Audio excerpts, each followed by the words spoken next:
Hello students of 8th standard. Hindi का जो पाठ दूसरा है वारिस कौन, यह अब हम देखेंगे।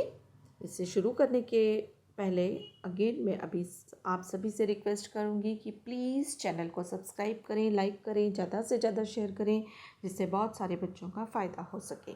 चलिए हम देखते हैं वारिस कौन। बहुत अच्छी कहानी है। इसकी लेखिका है विभा रानी।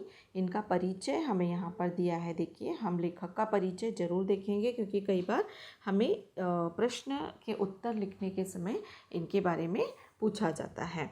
तो परिचय है कि इनका जन्म 1959 में मधुबनी बिहार में हुआ।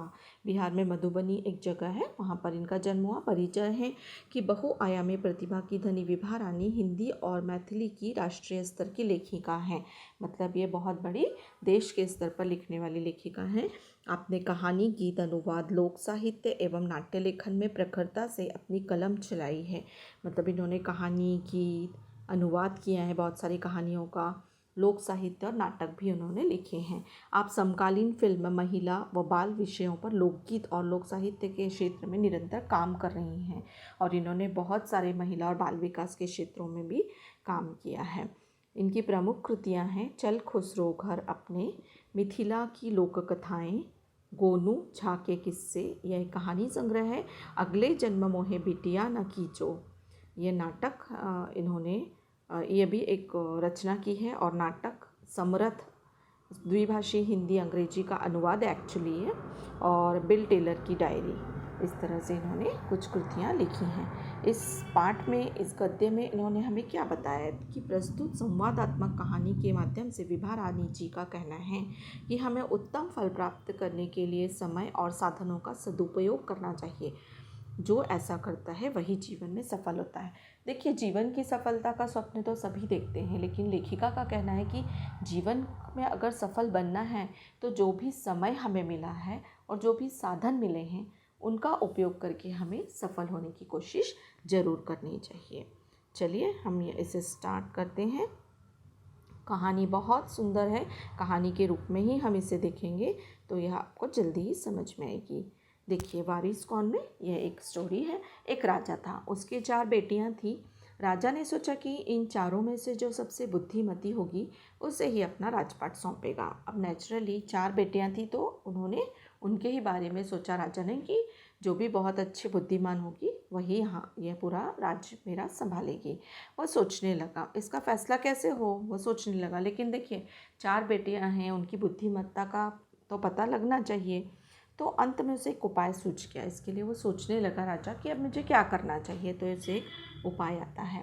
उसने एक दिन चारों बेटियों को अपने पास बुलाया, सभी को गेहूं के 100-100 दाने दिए और कहा, इसे तुम अपने पास रखो। 5 साल बाद में जब इन्हें मांगूंगा तब तुम सब मुझे वापस कर देना। देखिए, कितनी सुंदर युक्ति, कितना सुंदर उपाय देखा दिया है राजा ने। अपनी बेटियों को बुलाया और क्या कहा कि 100-100 जो गेहूं के दाने उन्हें बांटे। कहा कि 5 साल बाद मैं इन्हें जब मांगूंगा तब मुझे वापस करना, तब तक तुम उसे अपने पास रखो। गेहूं के दाने लेकर चारों बहनें अपने अपने कमरे में लौट आईं। बड़ी बहन ने उन दानों को खिड़की के बाहर फेंक दिया। उसने सोचा आज से 5 साल बाद पिताजी को गेहूं के इन दानों की याद रहेगी क्या? और जो याद भी रहा तो क्या हुआ, भंडार से लेकर दे दूंगी। देखिए, तो पहली बेटी का दिमाग हमें यही समझ में आता कि उसने क्या किया। राजा की बेटी तो थी, 100 दाने क्या होते हैं, उसने उन्हें खिड़की के बाहर फेंका और सोचा कि 5 साल बाद क्या राजा को याद रहेगा। ठीक है, अगर मांगा भी तो मैं भंडार से लेकर दे दूंगी। भंडार मतलब जहाँ अनाज इकट्ठा रखा जाता है। दूसरी बहन ने दानों को चांदी के एक डिब्बे में डालकर उसे मखमल के थैले में बंद करके सुरक्षा से अपनी संदूकची में डाल दिया। सोचा 5 साल बाद जब पिताजी ये दाने मांगेंगे तब उन्हें वापस कर दूंगी। अब दूसरी बहन ने भी अपना दिमाग चला लिया। उसने क्या सोचा कि एक चांदी की डिब्बी ली और अच्छे से मखमल के थैले में उन दानों को भरकर संदूक में रख दिया और सोचा कि 5 साल बाद जब भी पिताजी मांगेंगे मैं दे दूंगी। तीसरी बहन बस सोचती रही कि इसका क्या करूं। चौथी और छोटी बहन तनिक बच्ची थी, शरारतें करना उसे बहुत पसंद था। उसे गेहूं के भुने दाने भी बहुत पसंद थे। उसने दानों को भुनवा कर खा डाला और खेल में मगन हो गई। तीसरी जो बहन थी वो अभी सोच ही रही थी कि मैं इनका क्या करूं। और चौथी जो थी वो थोड़ी सी छोटी थी, छोटी मतलब उसे अभी इतनी सिर्फ शरारतें आती थी, इतनी छोटी सी थी। तो उसने क्या किया कि उसको गेहूं के भुने हुए दाने पसंद थे, उसने उन दानों को भुनवाया और उसे खा लिया और अपने अपने खेलने में चली गई। तीसरी राजकुमारी को इस बात का यकीन था कि पिताजी ने उन्हें यूं ही दाने नहीं दिए, जरूर इसके पीछे कोई मकसद होगा। पहले तो उसने भी अपनी दूसरी बहनों की तरह ही उन्हें सहेज कर रख देने की सोची, लेकिन वह ऐसा न कर सकी। 2-3 दिनों तक वह सोचती रही। फिर उसने अपने कमरे की खिड़की के पीछे वाली जमीन में वे दाने बो दिए। समय पर अंकुर फूटे, पौधे तैयार हुए, दाने निकले। राजकुमारी ने तैयार फसल में से दाने निकाले और फिर से बो दिए। इस तरह 5 वर्षों में उसके पास ढेर सारा गेहूँ तैयार हो गया। देखिए, थोड़ी टाइम तो उसने सोचा तीसरी राजकुमारी ने, लेकिन फिर उसने क्या किया कि सोचते सोचते उसने अपनी खिड़की से पीछे वाली ज़मीन देखी, वहाँ जाकर उसने वो दाने बो दिए। दाने बोने के बाद उसने देखा कि अच्छी सी फसल आ गई है। फसल में से उसने कुछ दाने निकाल कर रख लिए और फिर बाकी के फिर से बो दिए। इस तरह उसने 5 वर्ष यही काम किया। इस तरह से बहुत सारा गेहूँ उसका तैयार हो गया। 5 साल बाद राजा ने फिर चारों बहनों को बुलाया और कहा, आज से 5 साल पहले मैंने तुम चारों को गेहूं के 100-100 दाने दिए थे और कहा था कि 5 साल बाद मुझे वापस करना। कहाँ हैं वे दाने? अब राजा चारों को बुलाते हैं और बोलते हैं कि देखिए, 5 साल पहले तुम चारों बहनों को मैंने 100-100 दाने दिए थे गेहूं के, चलो आज वो मुझे वापस करो। और कहाँ हैं वो दाने, लेकर आओ। बड़ी राजकुमारी भंडार घर जाकर गेहूं के दाने ले आई और राजा को दे दिए। राजा ने पूछा, क्या ये वही दाने हैं जो मैंने तुम्हें दिए थे? पहले तो राजकुमारी ने हाँ कह दिया, मगर राजा ने फिर कड़क कर पूछा, तब उसने सच्ची बात बता दी। देखिए, पहली राजकुमारी का तो मकसद ही यही था। उसने क्या किया था कि उन दानों को फेंक दिया था और क्या सोचा था कि जब भी मांगेंगे मैं भंडार से ला के दूँगी। तो जब राजा ने मांगा तो उसने भंडार से वे दाने ला कर दे दिए। राजा को समझ में आया कि इतने साल इसने कैसे संभाल के रखे। फिर पूछा जब कड़क कर, तो उसने सही बात बता दी कि मैंने भंडार से लाए हैं। राजा ने दूसरी राजकुमारी से पूछा, तुम्हारे दाने कहाँ हैं?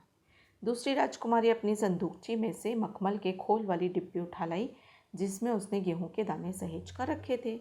अब दूसरी राजकुमारी ने कहाँ से लाया? जो वो संदूकची जिसमें उसने वह मखमल की खोल वाली डिब्बी में दाने रखे थे, वह उठा कर ले आई। और क्योंकि उसने 5 वर्षों तक उसे सहेज कर मतलब संभाल कर रखा था, उन्हें उसने राजा को दिया। राजा ने उसे खोलकर देखा, दाने क्या हो गए थे, सड़ गए थे। अब 5 साल कहीं दाने टिकेंगे क्या? तो वह सड़ चुके थे। तीसरी राजकुमारी से पूछा, तुमने क्या किया उन दानों का?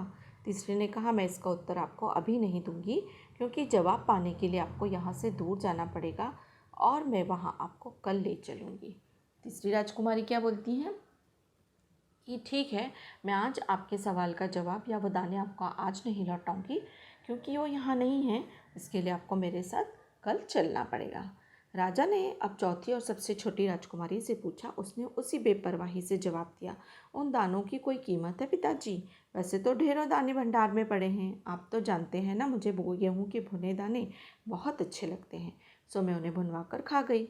आप भी पिताजी किन किन चक्करों में पड़ जाते हैं। अब छोटी जो राजकुमारी थी वो चंचल थी और उसका माइंड भी वैसे ही बच्चों की तरह था। तो उसने क्या कहा राजा से कि आप भी किन चक्करों में पड़ते हैं पिताजी? मैं आपको पता है गेहूं के दाने भूनकर मुझे बहुत अच्छे लगते हैं, तो मैंने उनको भुनवा कर खा लिया। सभी के उत्तर से राजा को बहुत निराशा हुई।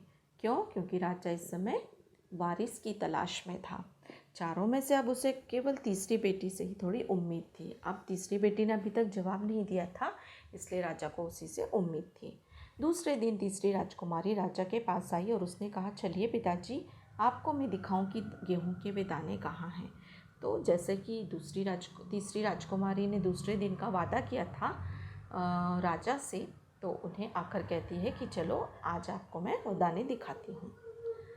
राजा रथ पर सवार हो गया। रथ महल नगर पार करके खेत की तरफ बढ़ चला। राजा ने पूछा, आखिर कहाँ रख छोड़ गए हैं तुमने वे 100 दाने? इन 100 दानों के लिए तुम मुझे कहाँ कहाँ के चक्कर लगवाओगी? अब देखिए, राजा को रथ पर चढ़ना पड़ा और फिर रथ महल, फिर नगर सब पार करके खेतों की तरफ बढ़ गया। तो राजा सोच में पड़ गए कि तुम मुझे इतनी दूर कहाँ लेकर आई हो, और पूछने भी लगे। तब तक रथ एक बड़े से हरे भरे खेत के सामने आकर रुक गया। अब रथ कहाँ रुका? एक बहुत ऐसे हरे भरा जो खेत था, जहाँ पर बहुत अच्छी फसल थी। राजा ने देखा सामने बहुत बड़े खेत में गेहूं की फसल थी। उसकी बालियां हवा में झूम रही थी, जैसे राजा को कोई खुशी भरा गीत सुना रही हो। राजा ने हैरानी से राजकुमारी की ओर देखा। राजकुमारी ने कहा, पिताजी, ये हैं वो 100 दाने जो आज लाखों लाख दानों के रूप में आपके सामने हैं। मैंने उन 100 दानों को बोकर इतनी अधिक फसल तैयार की है। तो इतना बड़ा खेत राजा देखकर चौंक गए, हरा भरा सुंदर, जिसमें गेहूं की बालियां झूम रही थी। तो राजा को ऐसा लगा जैसे इतना सुंदर जो खेत है, ऐसा लग रहा था जैसे वो खुशी भरा गीत सुना रही हो। तो राजा भी खुश हो गया। क्यों? क्योंकि जब राजकुमारी ने कहा कि वह जो 100 दाने आपने मुझे दिए थे वह आज लाखों दानों में बदल गए हैं इन फसलों के रूप में। राजा ने उसे गले लगा लिया और कहा, अब मैं निश्चिंत हो गया हूँ। तुम ही मेरे राज्य की सच्ची उत्तराधिकारी हो। राजा बहुत खुश थे। क्यों? क्योंकि उन्हें आज वारिस मिल गया था। और राजकुमारी को, जो तीसरी राजकुमारी थी, उसे राजा ने कहा कि आज से तुम ही मेरी सच्ची उत्तराधिकारी हो।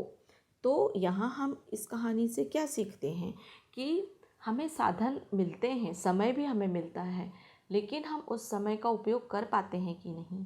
और अगर हमने उन साधनों का, जो भी साधन हमें उपलब्ध हो, यहाँ हमें सिर्फ गेहूं के दानों के बारे में उदाहरण दिया है, लेकिन देखिए बच्चों, आज अगर हमें अच्छा समय मिलता है, अच्छी किताबें मिलती हैं, अच्छा साहित्य और अच्छा मार्गदर्शक, अच्छे टीचर मिलते हैं, तो हमें उनका उपयोग करके हमारे जीवन को अच्छी तरह से आगे बढ़ाना चाहिए, अच्छा ज्ञान प्राप्त करके।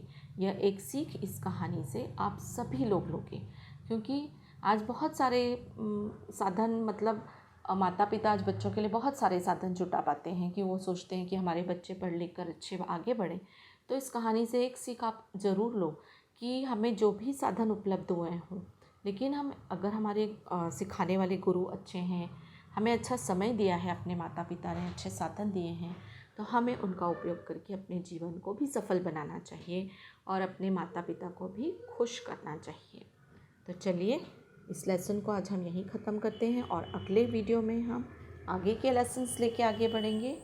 तब तक आप इन्हें फॉलो कीजिए। Thank you.